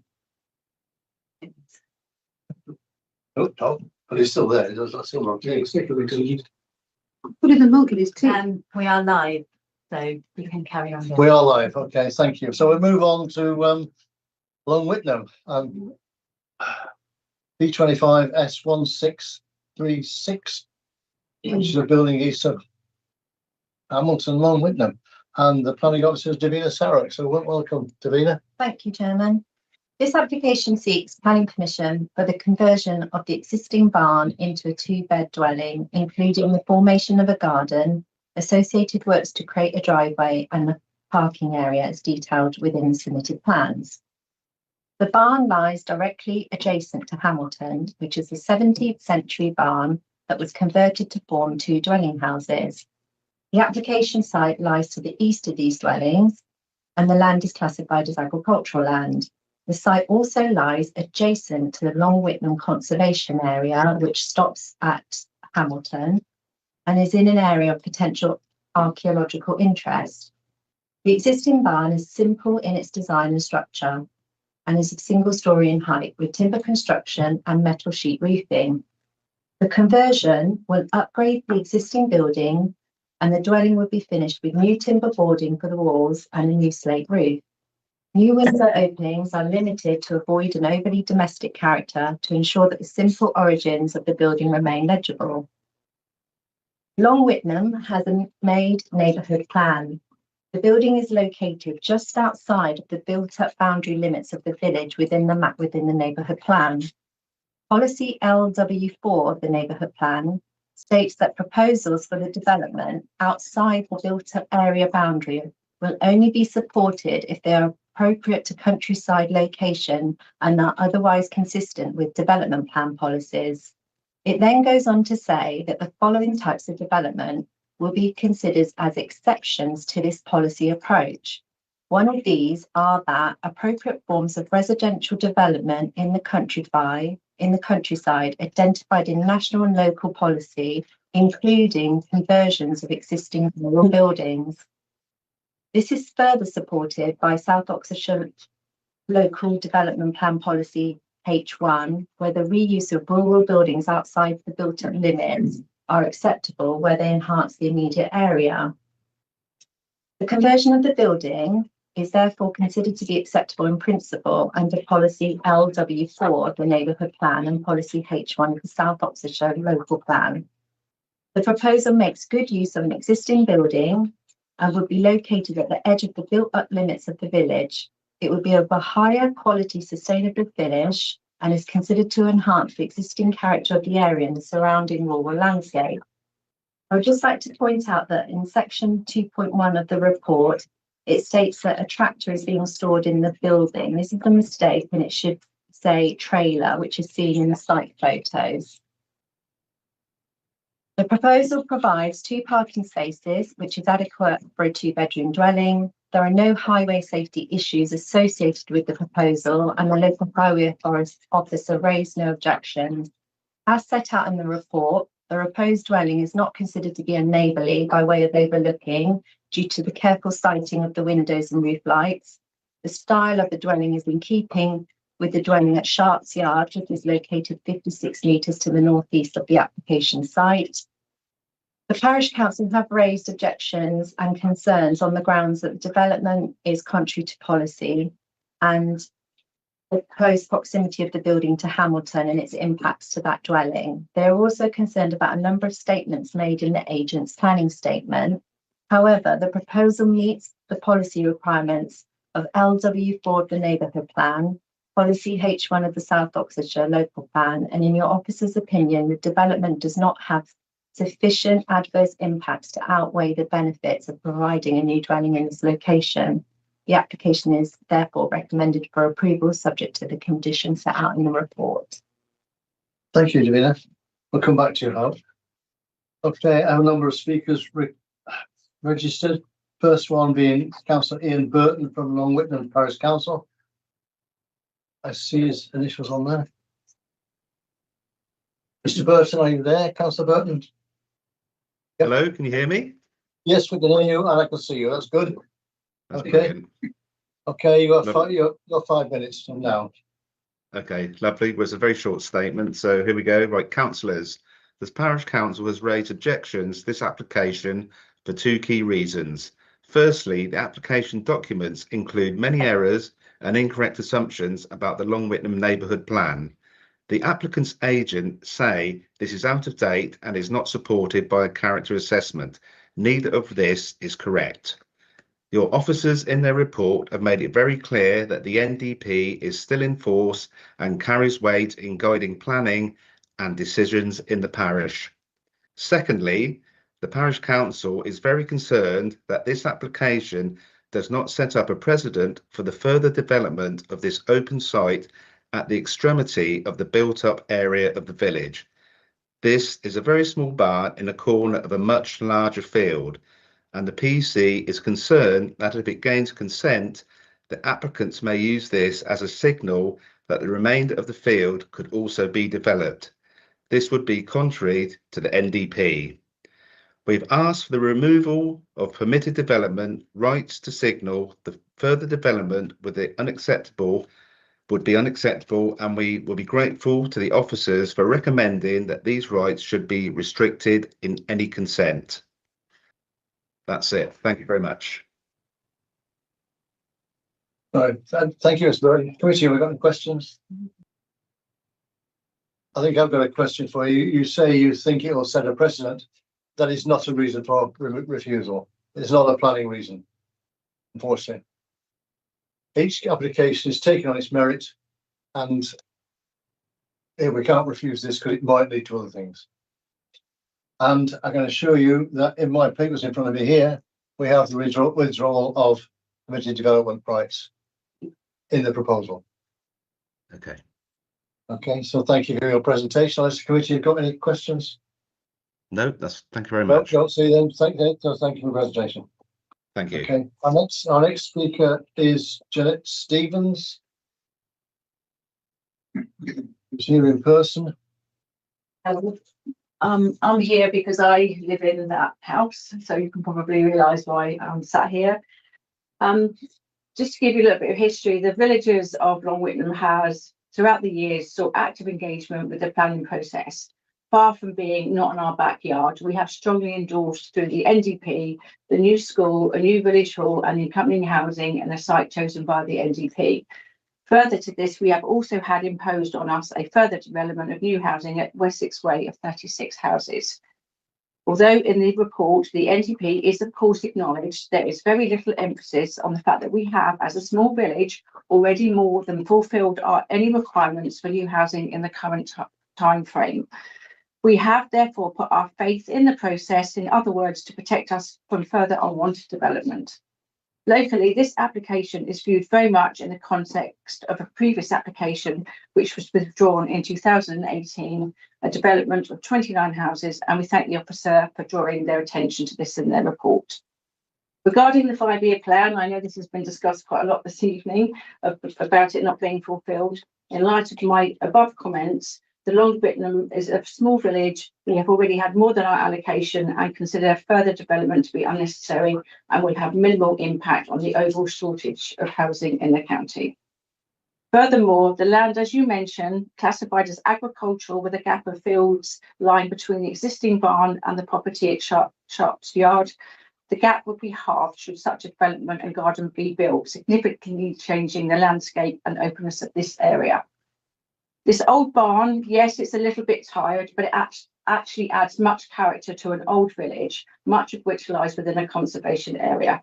We consider the building to actually be a new build, not a reuse as per the application, as it just isn't possible to do this due to the barn's current structure. There is also mention that the application seeks to utilise an existing rural building, a barn, and convert it with some alterations into residential use. The proposed reuse of a rural building will be finished to a high quality, sustainable finish, which would enhance and existing character of the surrounding landscape. We disagree with that. The building would be a new build, not a reuse. Therefore, how can this possibly enhance the landscape of an old traditional village with thatched barns and fields surrounding it? There are no sustainable issues with the barn as it currently uses no heating, lighting or water, and it's not habitable, so therefore there's no daily traffic or noise. The officer also mentioned the importance of local materials in the conservation area, but it does not acknowledge that a slate roof is not one of those materials within the tradition of our barns and other nearby houses. They are mainly thatched roofs and traditional clay tiles. A slate roof building is going to stand out, not blend into the countryside and the existing village. From my personal perspective, yes, of course, there is an existing building very close to me. However, it is currently a barn that is used for hay storage and occasional shelter for the horses. There is a quantitative difference between living next door to and very close to a relatively unused building to living next door to a fully occupied dwelling with daily activity and all that brings with it. The distance between my home and the barn is less than 12 inches, and even less than that at the top where the guttering of both buildings nearly touch. I think there is actually a slide that shows that. The close proximity also raises privacy issues, i.e. their main bedroom is just reaches at the back. It's just a few feet away from my fence of my rear garden, and I have various windows on both the ground and first floor where noise will be an issue. I have also been around the local area looking at the new developments, and even new builds leave a few meters gaps which allow for a gate and gate posts at either side. Please do take a minute to take a look at these pictures. I've actually got some myself with measurements. I didn't realise I could bring some slides with me, which illustrate the very close proximity. And also, although probably not a planning consideration, I'm very concerned about the effect that the actual build will have on my property. I will have to have new foundations required for supporting walls being dug so close to my foundations and other building works required. What protection have I got that this will not cause major damage to my home? There is also obviously significant risk being so close. Not just the wood burner, which I know they've moved, but also fires in the gardens, barbecue, smoke pits, and other domestic appliances. That's 30 seconds. I strongly therefore object to this application as it's Okay, finished. thank you. I don't know if you want to have a look at these, but I'm sure they probably illustrated in the pictures that you have there. Right, committee. Could we pass them around? Is that all right? Yes, of course. Got 3 of them, so you can. So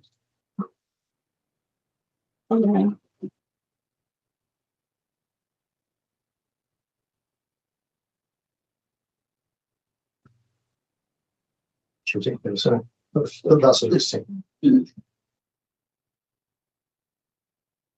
it? That's it on second. Okay, sorry, we've got this. That's a question. Yes, questions. Yeah. The extension on your house, how old is it? It was built in 2014. Okay. So without that extension, you would actually have had a much bigger gap, but obviously you had the space to do the extension. Sorry, is that a question? The question is obviously the answer is yes. You've answered it. Thank you. Yeah, you've answered. Thank you very Are much. there any other questions? Everybody's studying the pictures now. Yes, but you said you think the use of this building as a dwelling would require have an impact on your foundations? Will they be being dug out? Is that? Well, I mean, I'm not an engineer, so but we've had a look inside it, and I don't see that the existing foundations will actually accommodate a new build. I think they will have to be they will have to be redug out. And as you can see, that will affect my property. They may even have to come onto my property. I know there's building regs that will have to be considered later on. If you said they can't go in your, I'm not a qualified building surveyor, but I also don't believe that the previous speakers were a qualified building surveyor. The proposal is for a conversion of the building that is there now, and I believe that it can be converted, yes. So subject to replacement of the timber boards, because that could have happened anyway. And you see it's got a slightly rusty tin roof.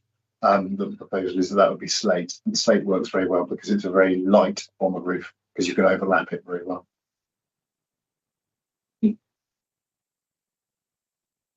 I see no further questions, so thank you very much for your presentation at the time. Sorry? Yes. Yeah. Sorry, members, could I just clarify a matter? There's a slight discrepancy on page 69 and 70 of your reports. There's a table of which lists the full wording of the conditions. It's not quite carried forward. All the conditions referred to on pages 66 and 67, and it's relevant because it's come up in past speakers about permitted development rights. So just to clarify, you need to follow the conditions on pages 66 and 67 because that's the full list, albeit you don't have the full wording. And that does cover removal of a number of permitted development rights. Thank you. No extensions, no buildings, no walls, fences, etc. Yeah, that's right. Yeah. Okay. And all this lot is yeah. Okay. Forget where we are. Sam Casey Pereira is not here, so we'll go back to questions for Davina.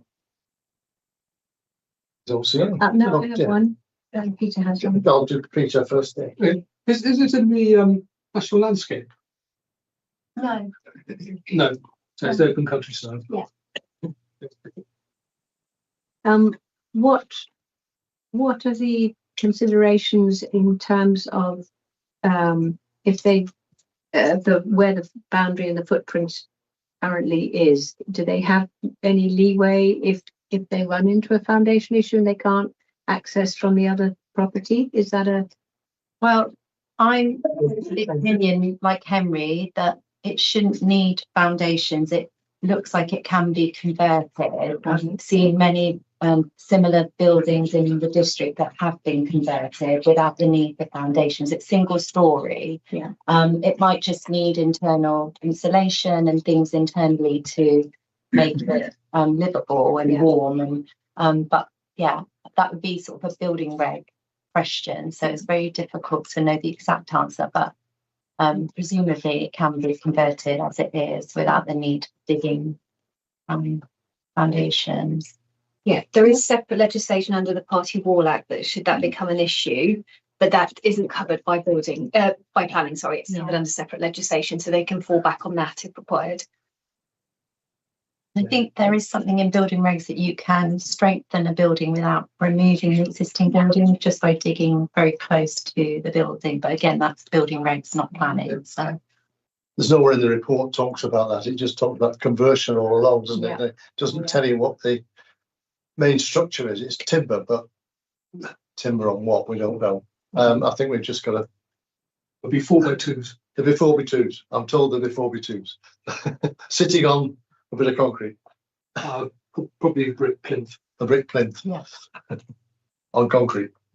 Possibly. No. Or possibly. We don't know, but they've got to conform to building regulations anyway, and which is not covered by our regime. So and as you said, it's a legal issue, Party Wall Act and all this lot. So I think they'll be covered, or they'll be protected by all those other regulations. Right, where are we? Any more questions for Davina? No? Okay. So we move on, and we need to go into debate. I need a proposal to debate on. Yes, Councillor Norman. I propose that we accept the officer recommendation. Thank you. Is that seconded? Seconded by Councillor Higgins. Do you wish to speak now, or I'll wait for Councillor Norman to speak? I'll hold for now. Yeah. Speak to your proposal. I'll speak briefly. I think this complies with the relevant legislation. that it is a sensible proposal and that there are no overriding harms caused by it, and that therefore we should accept it. Okay, I'll open for debate. There is there is some debate. Councillor Sutton. Yeah, I sympathise with the objectors, and yeah, I think it's harsh because they're going to get a new neighbour 12 inches, was it, near to them, but unfortunately I can't see the harm, and it's and with withdraw the PD as well, it kind of it kind of makes it hard to find grounds for disapproving it, really. Okay, that's the debate over. Councillor. I as with Councillor Norman, it seems to be in compliance with all the policies and Okay. given its existing. I'll formally go back to Councillor Norman. And nothing further to add. Nothing further to add. We'll go to a vote. All those in favour, please show. That is unanimous. That's not quite. Not quite. I'm not voting. He's not voting. On sitting on the bench. Yeah. I can't remember what the term is. Abstentions. You know, I couldn't think of the word was. Right, okay. Well, that's 8 o'clock now. We've got to the last one, which is P25 S2391 Barney to Folden. The planning officer is Paul. Welcome back, Paul. Thank you.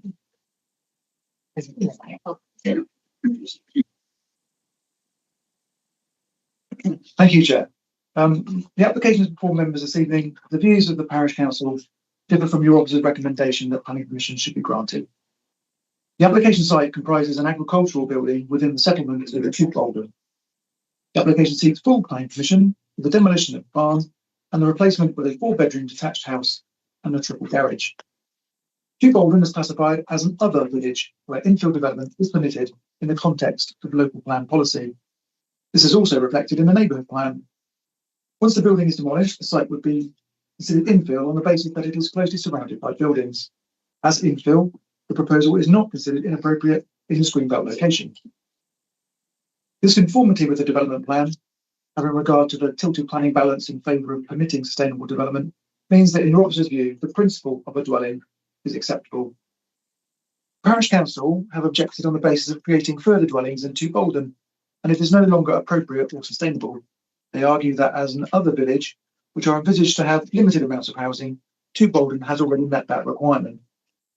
Looking at the wording of Policy 2 of the Neighbourhood Plan, specific site allocations are proposed.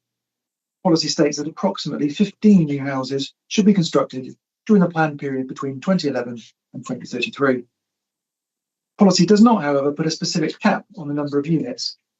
In addition, the reference to infill development is made separately.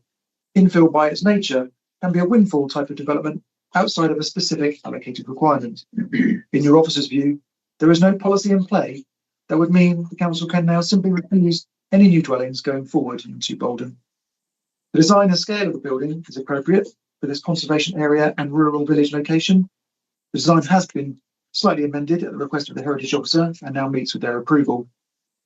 It does not create harmful impacts in terms of neighbour amenity, archaeology, drainage, ecology and landscape, and the remaining impacts of the development can be mitigated by the proposed conditions. The application is therefore recommended for approval. Thank you. Thank you, Paul. Laura Smith. Okay, again, we have speakers on this one, and the first speaker is Andy Spate, Deputy Chair of the Boulders Parish Council. Welcome, Andy. Thank you. 5 minutes from the moment you start speaking. Thank you. Thank you for allowing the Parish Council to address you regarding our objection to this application. The reason for our objection is the excessive number of new properties having planning permission approved in our small historic village. We are looking at this holistically, not simply addressing the one-off property. The officer's recommendation for approval is based on the assumption that the principle of development is acceptable versus the policies in the Bouldens Neighbourhood Development Plan and the South Oxford Local Plan. We challenge the interpretation of the wording of these policies as they apply to this application. The Boulden is classified as other villages and is not required to contribute to development at all. even considering the current South Oxford local plan today. As the planning officer reports, policy 2 of the Baldens Neighbourhood Development Plan states that approximately 15 new houses should be built during the plan period up to 2033. This includes Marsh Bolton, the adjacent village. We are now in 2026, 7 years from the end of the plan period, and the total of new houses constructed or about to be is 30, double the amount. 15 of these houses are in Tooting alone. It's true there is no stated cap on the number of houses, but approximately clearly means close to or near to. 30 is 100% more than the intended allocation, which vastly exceeds the definition of approximately. In the current draft revised Baldens Neighbourhood Development Plan, which has had its first public consultation, the policies are updated to allow no further development in the village. The current Baldens Neighbourhood Development Plan Policy 2 does also allow for infill proposals to be assessed against the South Oxford local plan. But whilst this individual proposal fits the definition of infill in Policy H16 of the local plan, the local plan states proposals for development should be consistent with the overall strategy of supporting smaller and other villages by allowing for limited amounts of housing. In 7 years, Baldon has had a 23% increase in housing, where there is no strategic requirement. 10 of these are allocated on 10 of these are on allocated sites, and 5 infill or other. The South Oxford local plan does not define limited, however, it does clearly state limited, and that requires objective assessment of this proposal against the community development in the village. Surely the residents and the parish council that live and maintain the village should be listened to when we say we have reached the housing limit. And the National Planning Policy Framework would support that view. The National Planning Policy Framework, paragraph 11D, requires an application to be assessed against key policies in the framework. The National Planning Policy Framework key policies include the requirement for developer to be directed to sustainable locations. Baldon is not a sustainable location. There are no facilities in the village, no regular bus service, no pavements, no cycle routes, no mains drainage, and no street lighting. Access to shopping, leisure, and medical facilities are only accessible by car. The increased traffic from the already approved developments will undoubtedly cause issues for all of the residents. The parish council consider this development does not contribute positively to the village. It makes a negative impact. In addition, the proposed development does not represent affordable housing. Thank you. Okay, thank you very much for the presentation. Committee, have we got any questions? I see none, so thank you very much for your presentation. Right. You will be not surprised to find the agent is here.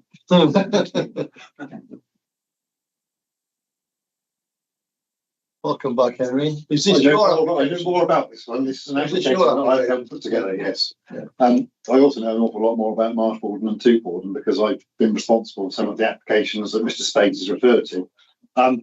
Policy 2 of the neighbourhood plan was written in 2018, and I agree, it said approximately 15 new houses should be constructed in the Baldens. It says residential development for single dwellings or clusters of 1 to 3 dwellings in Tooting or clusters of not more than 6 houses in Marsh Baldon shall be brought forwards.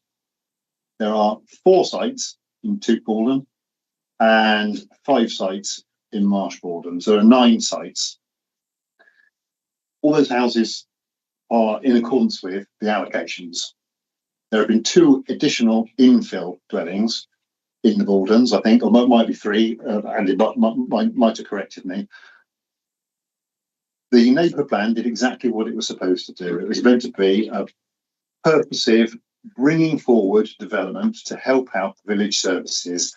Baldon has a pub, Marsh Baldon has a pub. Marsh Baldon also has a school. It was suffering from a lack of interest in the school. The neighbourhood plan has done what it wanted. It's brought more people into the village and it's managing to sustain 2 pubs, even though it's a relatively small area. It is working well. The comments in the public comments about the application are actually one of support, and the other one, please can you limit the working hours of construction? There is no objection from local people. It's an overall view that you have heard from. People are quite happy to see this development come forward. I've got an image. I think you would agree that the difference between my slides 1 and 2 shows that there will be an improvement of the conservation area. Is it possible to have? That's what we're proposing in replacement for slide number 2. They're kind of about the same place. That's in the conservation area. I think what we're doing is enhancing the conservation area.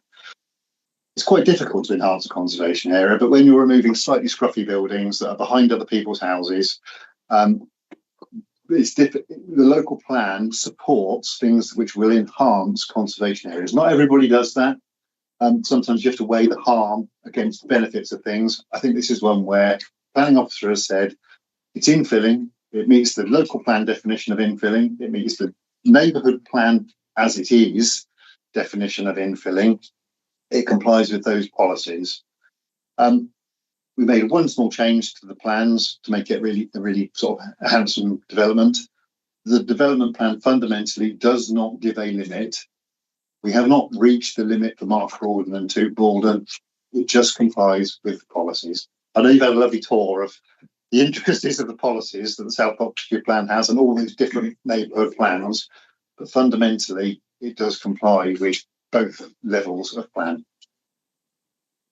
Thank you. Okay, thank you. Any questions from the? I just have one curiosity question to do with what was the heritage officer's proposal change and that ended up with that? You won't see it with this one. You'd have to go back to the officer's drawing because it was on the rear elevation. We had proposed a window that they felt wasn't really quite the right thing here. So that window got swapped for these 2 roof lights here. It was more like a dormer window, and they said it doesn't really feel like a barn. But the other images that I had, I couldn't work out whether you were actually running through my images or not, but you would see that this style of building as a stone building runs in very closely to the converted barns which are next to it and in front of it, and then the houses that are around it.